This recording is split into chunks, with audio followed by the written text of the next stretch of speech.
আরজিকর কাণ্ডের প্রেক্ষিতে পড়ুয়া আন্দোলনের চাপে ইস্তফা হাসপাতালের অধ্যক্ষ সন্দীপ ঘোষের। কেউ বাধ্য করেনি স্বেচ্ছায় পদত্যাগ, মুখে কথা বসিয়ে রাজনৈতিক খেলা হয়েছে।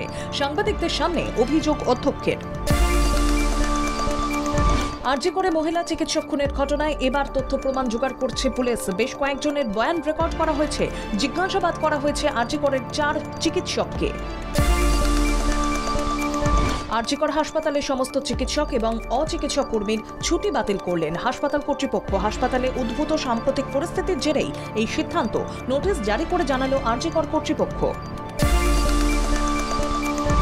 ডাক্তারি ছাত্রের দেহ উদ্ধারের ঘটনায় প্রায় 3 দিন ধরে চলছে আন্দোলন। অবস্থান বিক্ষোভের পাশাপাশি চলছে জুনিয়র চিকিৎসকদের কর্মবিরতি। এবার সোমবার থেকে বন্ধ রাজ্যের বেশ কয়েকটি হাসপাতালের জরুরি পরিষেবা।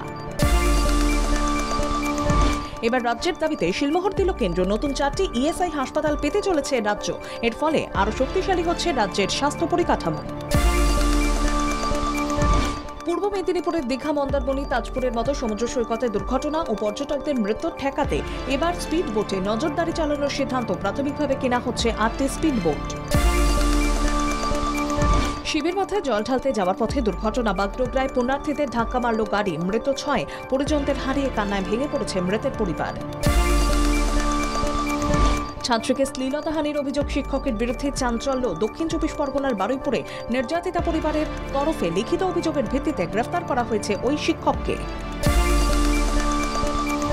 নিরাপত্তা ব্যবস্থায় বড়সড় উদ্যোগ রেলের। চলতি বছর অক্টোবর থেকেই দেশের সবকটি রেলওয়ে জোন মিলিয়ে অন্তত 10,000 লোকালে লাগানো হবে কবচ। কলকাতা সহ দক্ষিণবঙ্গে বজ্রবিদ্যুৎ সহ বৃষ্টির পূর্বাভাস। বুধবার থেকে কয়েকটি জেলায় আরও বাড়তে পারে বৃষ্টি। অন্যদিকে উত্তরবঙ্গে তুলনামূলক কমবে বৃষ্টির পরিমাণ। ইডির পর এবার সিবিআই মামলার জামিন চেয়ে সুপ্রিম কোর্টের দ্বারস্থ কেজরিওয়াল। সিবিআইয়ের গ্রেফতারি ও তাকে হেফাজতে নেওয়াকে চ্যালেঞ্জ করে কেজরিওয়ালের করা মামলা খারিজ করে দিয়েছিল দিল্লি হাইকোর্ট। এবার সুপ্রিম কোর্টের দ্বারস্থ দিল্লির মুখ্যমন্ত্রী।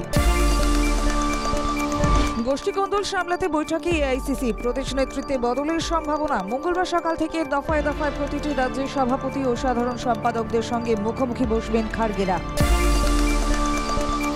হ্যাকিংয়ের শিকার এনসিপি সাংসদ তথা শরদ পাওয়ারের কন্যা সুপ্রিয়া সুলে।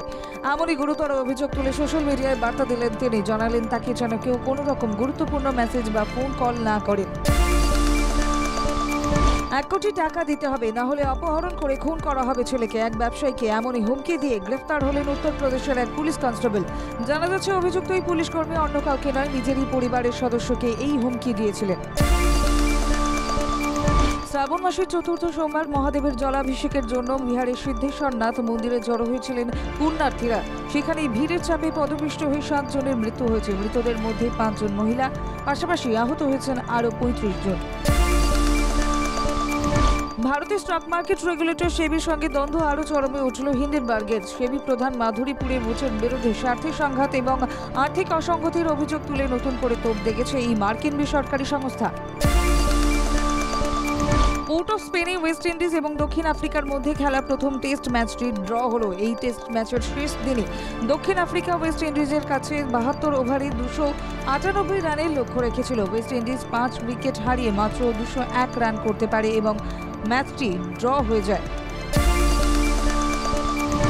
ফের ঘরোয়া ক্রিকেটে রোহিত কোহলি। দলীপ ট্রফিতে খেলবেন মহাতারকারা। বিশ্রামী বুমরা। সেপ্টেম্বরে শুরু হতে চলেছে দলীপ ট্রফি।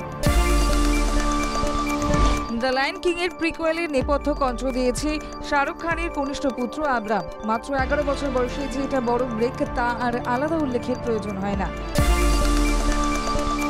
শ্রী ঐশ্বর্য রায় বচ্চনের সঙ্গে বিচ্ছেদ গুঞ্জনে এবার মুখ খুললেন অভিষেক বচ্চন। সম্প্রতি তার একটি ডিপ ফেক ভিডিও ভাইরাল হয়েছে, যেখানে বিবাহ বিচ্ছেদের কথাও উল্লেখ ছিল। অভিনেতা জানিয়েছেন তিনি এখনও বিবাহিত।